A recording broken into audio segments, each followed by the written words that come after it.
Well, another session of cricket, and almost like we've had on the first 2 days, we've seen rain come in just as we go into the last 15 minutes of the morning session. And it calls for an early lunch, calls for a nice chat on ESPN Cricket for Match Days. Johnny Bairstow continues this rich run of form. He's eyeing what would be a third 100 on the trot, and it's a different Bairstow to what we saw on the evening of the second day. He was 12 of not a lot of for a lot of balls of 12 of 60 or so. He's now raced on to 91 and counting of 113. So we look back at that session. That's all the wicket of Ben Stokes too, as England currently trail India's first innings score by 216 on ESPN Cricket for Match Day. It's a very good afternoon to Wasim Jaffer and Ashley Giles, both in that part of the world. So let's focus on Johnny Bairstow, shall we, who seems to have received the message with the greatest impact, shall we say, Ashley, of this new era and of baseball and whatnot. Yeah, I mean, it's quite extraordinary the form he's in, actually, since the Sydney Test match in Australia where he got 100 and broke his thumb, so missed the last Test match in Hobart. He's just been in the form of his life, and I keep talking about Bazball, but it's Bairstow ball or Bearsball, I think, at the moment, because he's the one player who can truly play in that manner without probably doing much different, because you know, we know how Johnny plays in the shorter forms. He's one of the best players in the world at the top of the order. He's shown that in pretty much all the tournaments he plays in, and he's just transferring that now into Test cricket. So it makes for exciting viewing, if at times, probably for the next bloke in, a little nerve-wracking as well. Yeah, I mean, you almost think with every England innings, this will be under scrutiny, Ashley. And sometimes is it just different players receive messages differently or have an impact differently? We'll talk about Ben Stokes in a moment, but for Bairstow, this sort of messaging around the England camp since Brendan McCullum's come in seems to have just worked for him, had a better impact for him than fathers, perhaps. I think that's absolutely spot on here. Johnny's the sort of guy who always wants to be taking the aggressive, the attacking option, and that's his mindset. You never want to go to someone like Johnny and say, mate, just back off a bit here. Don't get into the battle. Don't get into the fight, because that's what makes him tick. And we saw it out there in the middle with, there was a little bit of argy-bargy, words, if you like, with Kohli from slip. They were trying to get under his skin. And if it did anything, actually, you know, just brought him out of his shell a bit more. Overnight, he was 12 off 47 balls. Yes. He's now 91 off 113. That's 79 off 66 today in a Test match, batting at 5. That's pretty good going. Yeah, I guess the question we have to ask, Wasim, is this Bairstow batting brilliantly? Have India been guilty at all for him to run away this morning, where Bairstow couldn't get runs away, was playing a very different game last evening? What's changed this morning? Well, I think you need to give credit to how he's, you know, taken two approaches. I mean, he was, you know, not so much, probably 6 or 7 or 50 odd balls when he was batting yesterday, even in the early part of today. So he's taken it very slowly at the start, and then his natural, obviously, aggression comes over. So you got to give it to him. He doesn't go after the bowling straight away. He's, you know, taken the conditions, or probably the way India have bowled, when they were bowling well. So he took his time, but when he gets into his groove, we know, how dangerous he is, pretty much the way Rishabh Pant played for India. So he's very smart at the way he operates, and you got to give it to him. When he gets an opportunity, he goes it really hard. And like I said before as well, he can change the game, complexion of the game pretty soon, and that's what he did in that session. Within probably close to 20 overs, England have got 100 runs, mainly because of how Johnny Bairstow played. Seems a different game, Wasim. Have India reacted appropriately to Bairstow? It looks like a one-day game now, where they're letting him have ones and twos. Fielders had the boundaries. Very different last evening. Do you think India got their tactics right this morning? I think so. I think somebody who plays like that, you need to take that, step back a little bit. Those players need boundaries, and Bairstow in that mood will be happy when he gets boundaries. And India is playing with his patience. If they don't consider, give him a lot of boundaries in that period, they're hoping that he'll play a loose shot and get out. And still, England is, close to 200 runs behind, or more than 200 runs behind. So still India, if they manage to get this, break this partnership, they can still get a handy lead. But, they had to get the back of Johnny Bairstow pretty quickly. Otherwise, he can run away with the game.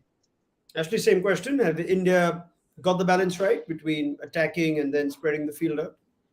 I think so, and I think we'll probably see them do that more and more. They may be attacking at the start of the next session, but I would have thought they'd probably now sit back a bit on Johnny and look to bowl at Billings and whoever else is at the other end. The problem is, and no one else in the world could probably play like this right now, because Johnny's in such good form that if he hits it cleanly, it doesn't matter if you've got guys on the boundary anyway, it's going to go over them. So it's challenging, but that's what my tactic would be right now. A little bit of in-outfield, obviously, but I'd be sitting back on Johnny, still trying to hold our disciplines. Yes, throw in the odd bumper, but when Johnny's playing well, he scores 360, and he can make you look silly even off a length. So it's an important period of play this for India. Yeah, and in fairness, there are 2 games going on. Sam Billings is 7 of 17 in a partnership that's gone past 50. So Johnny Bairstow's doing a lot of the damage on the one hand. But while Bairstow's succeeding in this era of pass ball, we're going to say it so often now, we have to sit and wonder what the downside of the risks are. So let's analyze the Ben Stokes innings. That was the only wicket to fall in that first session. It's a big wicket as well. Now, there was a lot of event even before the wicket, Ashley. Couple of drop catches. Stokes seemed to be in a hurry, wants to take the charge onto the fast bowlers. How do you put his innings and approach and eventually his wicket into context? Yeah, well, look, he's not playing as well as Johnny, and that was evident in getting dropped twice in that relatively short innings. What he does do is he will come at the bowler, as we talked about yesterday. He uses his feet, he looks to take bowlers off their length, and he creates momentum. And by doing that, again, whether it was the verbals out there or whether it was the way Stokesy was playing, it got Johnny into the game and got some momentum as well. So, those two together could be lethal, but I just don't think Stokesy's quite in the touch that Johnny Bairstow is at the moment. But as I said before, I'm not sure anyone in the world is. Yeah. Wasim, is it just about current form, like Ashley says, or when you're giving this sort of messaging out, you deal with so many current players, T20 players too? Is there a balance perhaps to strike where even if you're taking risks, they could perhaps not be as risky as playing these wide ball shots where you're hitting the ball in the air at catchable length or height? I think so. I think the game also, Raunak, changes, when the ball gets a little bit old, it doesn't swing as much as, when it's hard. And Stokesy as well, he gives the message that they want to play aggressive cricket, and he comes out and bats like that. They play so much white ball cricket, Raunak. So, they're used to playing those shots. They don't think, it's that risky. The game has changed. The modern players, like I said, for Johnny Bairstow, the modern players are not happy taking singles. They're happy hitting boundaries. So, by putting those fielders away, you're sometimes playing with their patience. So I think it's the game has changed so much, and they play with their patience a lot more than previous times. The earlier time, in my time, or probably Giles, obviously, we were told to play out when there's seam and swing conditions or it's spinning. You play with the patience, but the modern batsman doesn't do that. So I think you don't see too many fielders being put in the slip position. It's rather be on the boundaries, save the boundaries, play with the patience. Once you get a wicket, then you can attack a bit more. So I think you need to strike out a balance and understand what mood the batsman is in. Yeah, I mean, mid off at the edge of the 30-yard circle seems to be a better catcher for Ben Stokes than his many slips. But is this now just how we must accept the way that Stokes is going to play? Will no one have a chat with him at the end of that wicket saying, gee, maybe he could have gone differently? You wouldn't do that, Ashley? I don't think anyone will be doing that in that dressing room at the moment. I think Ben's the captain of that team. McCullum's been clear how he wants the team to go out and play. And I guess with Stokesy being the captain, the team almost plays in his image. He leads the way as the captain of that side, and everyone else follows. So he's just not quite hitting his straps yet. But again, I don't think there's some very fine players in the England team. We keep talking about Bazball. Some of them are playing very well. Some of them aren't. Some of them right now aren't capable of playing in the manner that Johnny Bairstow is. But it's also just that. Rather than being Bazball, it's the intent they're playing with and the positivity. But again, a run of low scores for someone like Crawley, you can be as positive as you want. it's still going to have an effect on how he feels about his game. It's a shame this is a one-off test. More time over just a greater sample size would have given us so much to talk about in this new era of English cricket. But one thing, it's clear, whatever they do, Jasprit Bumrah can't be kept out of the action. So he's taking these catches now after batting, bowling. Wasim, you had the chance to spend the day at Edgbaston yesterday. You saw Bumrah in action on his first day on field. Tell me your observations of how busy he was. I know it was a rain-affected day, but how active was he? How much was he talking to the bowlers? What did you make of Bumrah, the captain? I mean, watching from the outside, I quite liked, the way he approached. He was the first one coming out to warm up, to, get himself ready for the bowling. And then obviously when you see your captain on the ground first, everybody follows, even though it's only his first test match. But I like what I saw. He was there speaking to Mohammad Shami, Mohammad Siraj, so that was something very nice. And, sometimes understanding fast, your bowlers, or you handling your bowlers is very, very important, because the batters know what they need to do, but how you operate with the bowlers. And I think Jasprit Bumrah is the best guy to do it. And I really like what I saw yesterday, Raunak. He's been in the job 3 days, but I think you get an inkling or a gut as a former cricketer, as a follower of cricket, Ashley, that this guy is cut out for this part, and he could be considered as perhaps a full-time vice captain to Rohit Sharma, while that position seems to be revolving from player to player these days.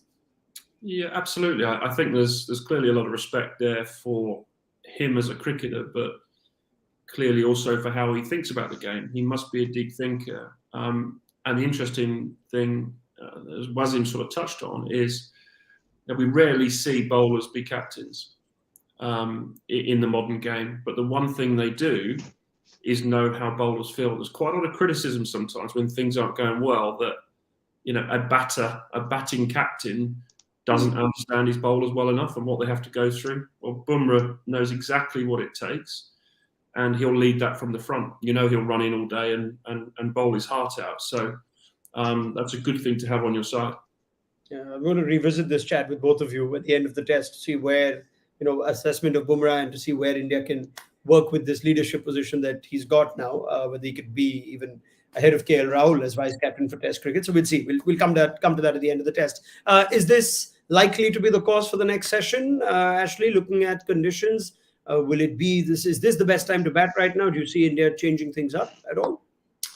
Well, look, I don't see them changing a lot right now. I think they would have been happier of the two sides to take the break right now, to try and take the sting out of Johnny Bairstow a little bit, and the momentum they've gained, get a bit, of energy back in the legs for their bowlers.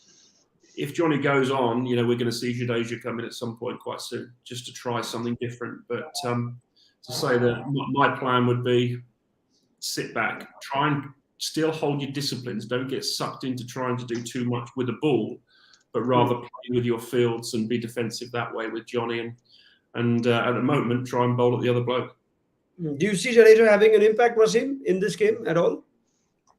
I think so. I think, going into third day now, he'll play his part. And like Ashley said, India going into the next session, they need to bowl that disciplined line and probably put the fielders away for Bairstow, stop him from getting the boundaries, and then attack the Sam Billings. And I think if they get one wicket, they'll be, hoping to get a decent lead. But yeah, breaking this partnership and getting Johnny Bairstow out will be their priority. And Jadeja for sure. I feel, even after the lunch break, probably coming in from the over the stump, like Ashley used to bowl in his time, attack his stump, and hoping to get him make a mistake from the rough, and then Sam Billings as well. He does sweeps and reverse sweeps, so he will play his part, I feel.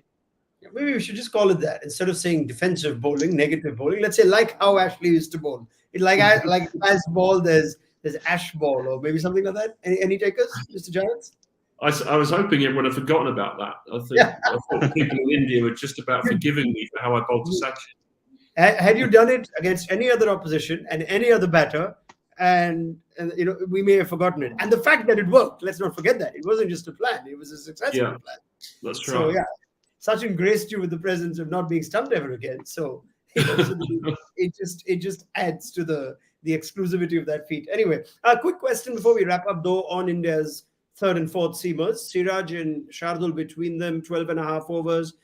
A couple of big wickets, Root and Stokes, and 70 conceded. So they're going well over the rate that Bumrah and Shami are. Now, Ashley, are you sympathetic that they're bowling at a tougher time, or have they not been as relentless or as sharp as Shami and Bumrah were? I think it's really difficult to judge when someone's playing the way Johnny's playing right now. I think it's difficult to grasp. I think they've done their jobs okay. Thacker came on; he could have got a couple of wickets, obviously straight away. He's very different from the other three. He's obviously slower, but bowls those very tight lines and just nibbles it a little bit both ways. But again, when someone's playing in this form, it can embarrass any bowling attack. Siraj and Shardul, all right for you, Wasim, so far, or could they tighten up a little bit? No, I don't think so. You got to give respect to how Johnny Bairstow is playing. He hits really good balls to boundaries as well. So you got to be a little sympathetic to him, and just hoping that they get one ball to nibble away, or but maintaining that discipline will be key. Whenever they comes into bowl, Shami and Bumrah will always be going for wickets. But again, they can't be carried away because you don't want to leak too many runs. But I think they just need to be a little bit disciplined and hoping for one opportunity and then get a crack at 9, 10, and 11. Yeah, already the extra wicket down with Jack Leeds. So we'll see how things go. Shardul Thakur makes things happen. He nearly got Johnny Bairstow, but for a little nick onto his pad. So we'll see where this game stands at tea. Hopefully we'll get some play. It doesn't look like there's a lot of great weather, but we pick up the chat with Wasim, Jaffer, and Ashley Giles. Gentlemen, thank you very much. When we have another session of play on ESPN Cricket for Match Day, it looks like Bairstow versus India at the moment. Let's see if that's the story at tea.